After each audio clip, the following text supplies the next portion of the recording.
From a young age, two of my absolute favorite game series were Kirby and Mega Man X.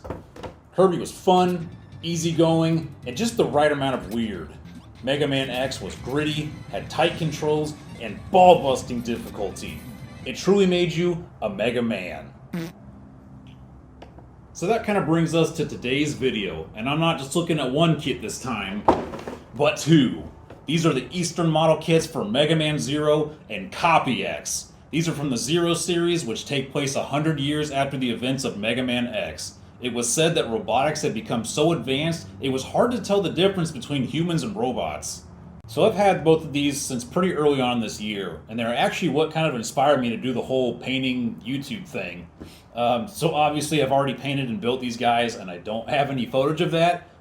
Sorry about the kind of clickbait title. I played you guys. They played us like a damn fiddle! You played yourself. But I'm going to try and make up for that by providing background and interesting tidbits on the characters if I go through it.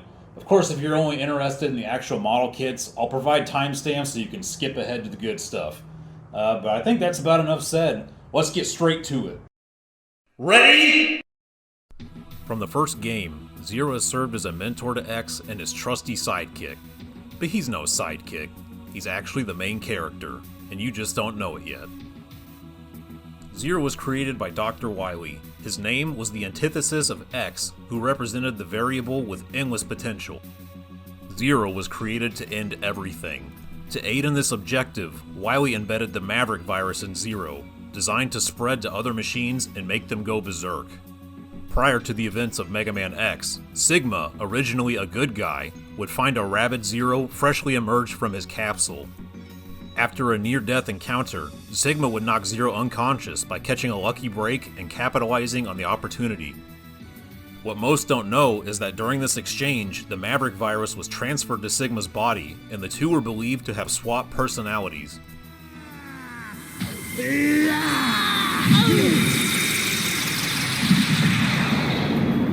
Zero was taken in to be studied and reprogrammed. Meanwhile, the virus inside Sigma continued to grow and twist his mind.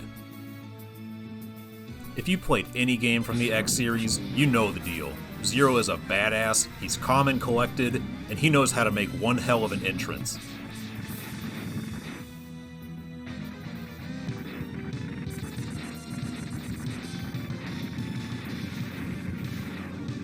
And Sigma's a dick who just won't die, because at this point, he's become the virus. Zero feels completely guilty and solely to blame for being the cause of all of this unending war. By X6, even Sigma shows signs of wearing down due to the constant conflict between them. Zero ultimately decides to seal himself away in the hopes of ending this vicious cycle, leaving X to fight this war alone. Over time, Zero's mind was transplanted to a new body so the scientists could minimize risks while they studied the original, hoping to find a cure for the Maverick virus. Fast forward 100 years and we see a young scientist, CL, on the run from hostile machines. With nowhere to run, she and her squad bust into an abandoned laboratory, where they stumble upon a worn down and quite literally disarmed Zero, still in deep slumber.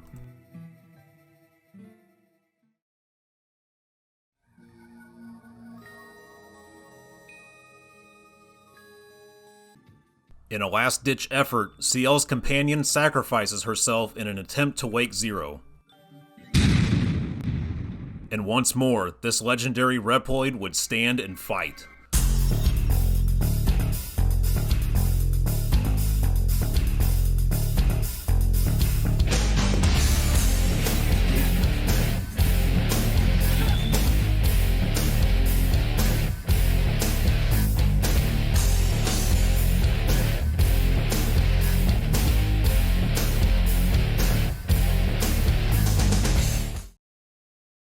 That was a bit of a doozy, but we can finally get a look at this kit.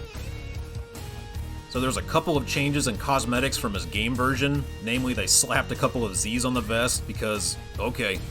A couple of highlights on the helmet, these nice green parts on the wrist now, that's nice.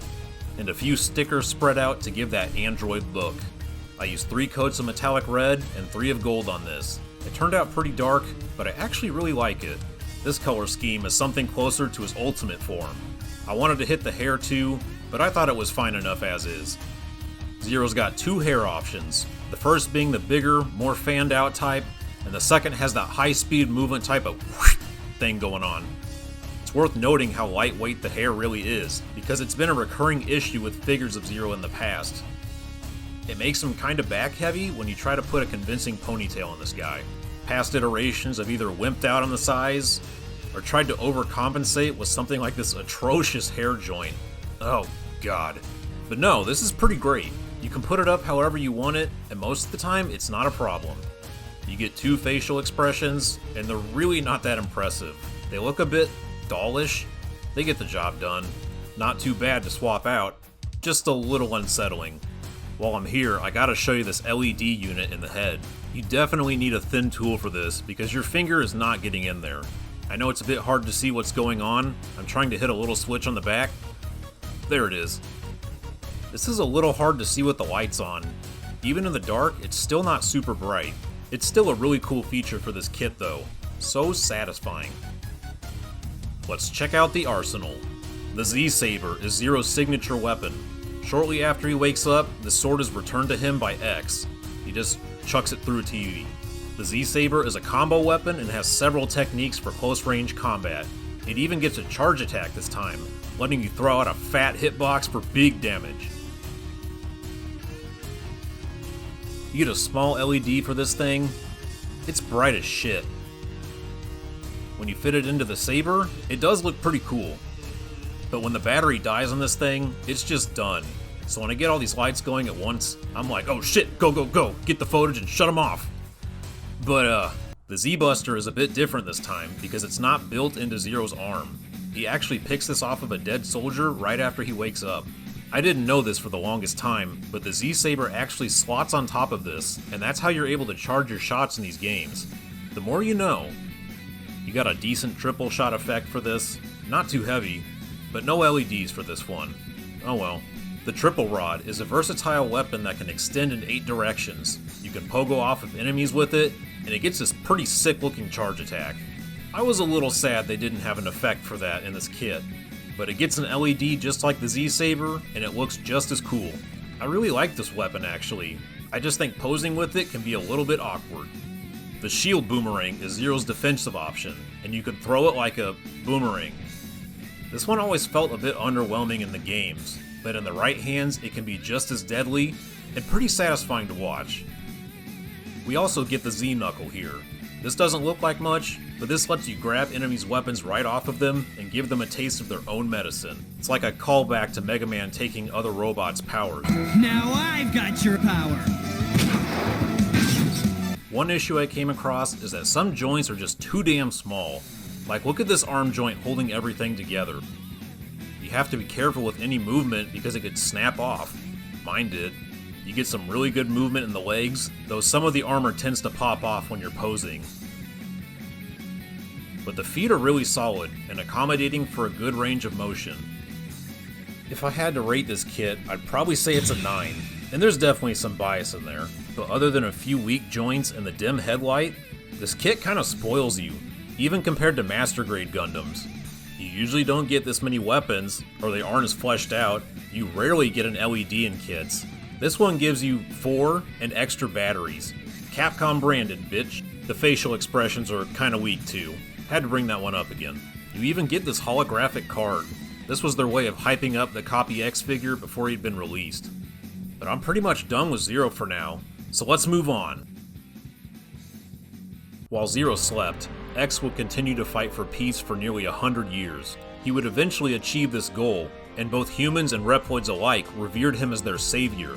However, that century of unending conflict left X severely weakened, and he quietly stepped into the shadows. Fearing the worst for a world without its leader, CL created a replicant copy of X to take his place. He was meant to be the perfect copy, but he wasn't. The people's worship twisted Copy X's ego. He believed himself to be the true savior, and his sense of justice to be absolute. Copy X vowed to protect anyone who remained under the watchful eye of Neo Arcadia, and all who resisted would be eliminated.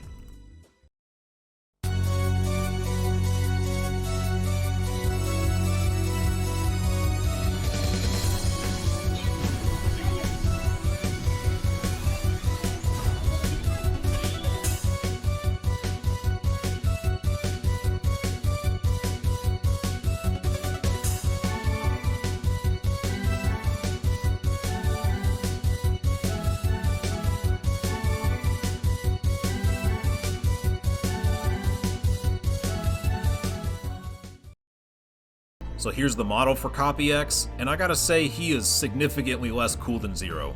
I almost feel like that was intentional design, like you aren't supposed to like this fake copy.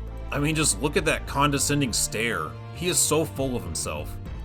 Key differences from Zero would be the giant X shape in his chest, the rounded helmet, and the giant X-Buster arm part.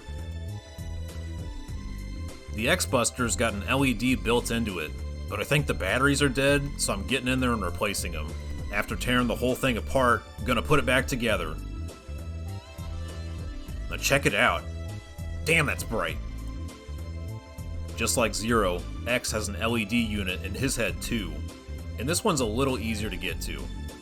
Seems a lot brighter too. I think this red plastic might be more transparent than that blue.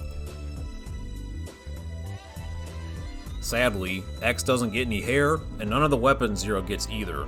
So how do they make up for it? With this fat, absolute beast of a charge shot effect.